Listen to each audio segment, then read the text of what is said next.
Hello guys! Welcome to Paseo Grove Model Unit, a studio type ni siya, a residential unit with floor area of 21 square meter.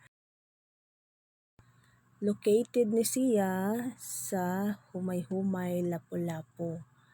No? So, arita sa interior.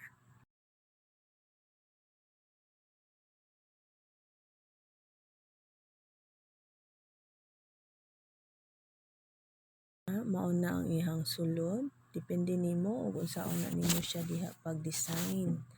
No? So, nindot kaayo. Ato ang toilet and bath. Dako-dako pod. No? Kabutangan na nimo siya diha og washing machine. No? So, this is good for investment, rentals, Airbnb, business. Kay duol ra sa mga dagko nga establishment. Especially sa MIPSA. Duol og eskwelahan like UC, UB, mga elementary school, merkado, duol sa SM Hypermarket, sa Mactan Doctors, sa Gaisano Grand Mall, outlet sa Tamiya, sa airport.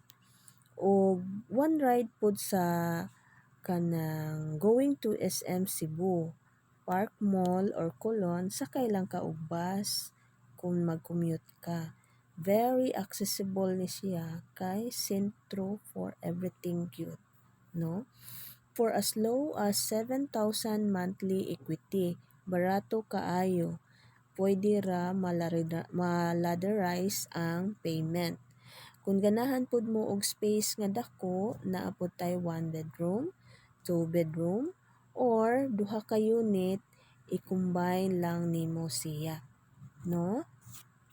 Kung nangita pud mo og barato nga kondo, naa ba koy daghan ma-offer ninyo.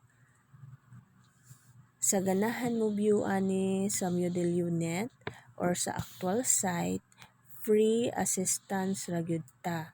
I-message lang ko sa Messenger or tawagi lang ko directly sa ako ang number 0969-346-2227. No? Kay naara ko maka-assist ninyo. Kung OFW pud ka, kung ganahan ka na ay makita sa imong hinaguan, invest na lang og kondo. Kay kung mobalik kag work abroad, pwede raman pud siya maparintahan. No? Parintahan ang imuhang unit. Maka-income pa ka. Income generating. Kay sige nimo og rental, inighawa ninyo, wala gihapoy mainyuha. So why rent where you can own? Invest now, ayaw pagduha-duha. So, magkita-kita ta guys sa inyong reservations. Thank you.